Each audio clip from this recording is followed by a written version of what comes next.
Good morning সবাইকে, আমাদের nursing academy চ্যানেলে সবাইকে স্বাগত। আজকের আমরা আলোচনা করব গ্যাস্ট্রেশনাল এজ ক্যালকুলেশন নিয়ে। তাহলে গ্যাস্ট্রেশনাল এজ বলতে আমরা গর্ভাবস্থার সময়কালকে বোঝাই। তাই গর্ভাবস্থার সময়কাল এটি সাধারণত মেনস্ট্রুয়াল পিরিয়ড থেকে লাস্ট যে মেনস্ট্রুয়াল পিরিয়ডটা অর্থাৎ এলএমপি থেকে আমরা হিসাব করা হয়।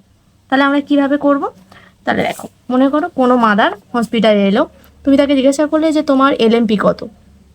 ঠিক আছে, মাদার বলল যে তার এলএমপি 25শে জানুয়ারি। আর যে তারিখে হসপিটালে এলো সেই তারিখটা ছিল 4 আগস্ট। ঠিক আছে, এবার তোমাকে কি করতে হবে, এই এলএমপি থেকে এই 4 আগস্ট পর্যন্ত মাদারের যে গ্যাস্ট্রেশনাল এজটা হচ্ছে সেটাকে তোমাকে ক্যালকুলেট করতে হবে। এবার তুমি কিভাবে করবে? তখন তুমি কি করবে, ক্যালকুলেট করে নেবে। আমাদের জানুয়ারি কততে মাস হয়? 31-এ। হ্যাঁ, কিন্তু তার এলএমপি লাস্ট মেনস্ট্রুয়াল পিরিয়ডটা কবে হয়েছিল? 25শে জানুয়ারি। তাহলে 31 থেকে তোমাকে 25টা মাইনাস করতে হবে। করলে তোমার কত থাকছে? 6 থাকছে। এরকম করে প্রত্যেকটা মাস তোমাকে করে নিতে হবে। ফেব্রুয়ারি মাস কততে হচ্ছে? আমাদের 28-এ হচ্ছে। মার্চ কততে হচ্ছে? মার্চ আমাদের 31-এ হচ্ছে। এপ্রিল কততে হচ্ছে? 30-এ হচ্ছে।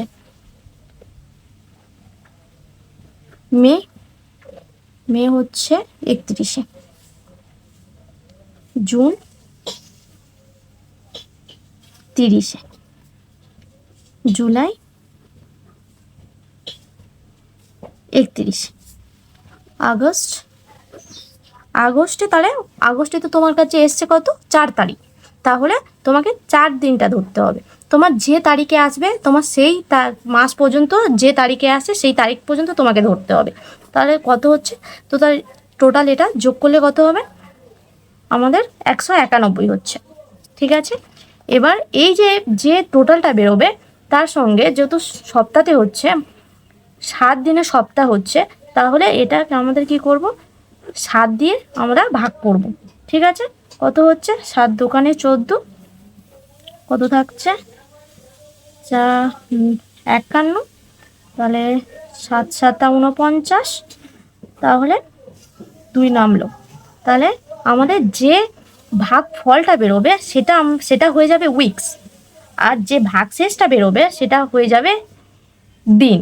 তাহলে তুমি গ্যাস্ট্রেশনাল এজ সহজে বের করে নিতে পারলে। যে মাদারটা এসছে তাহলে তার গ্যাস্ট্রেশনাল এজ কত হলো?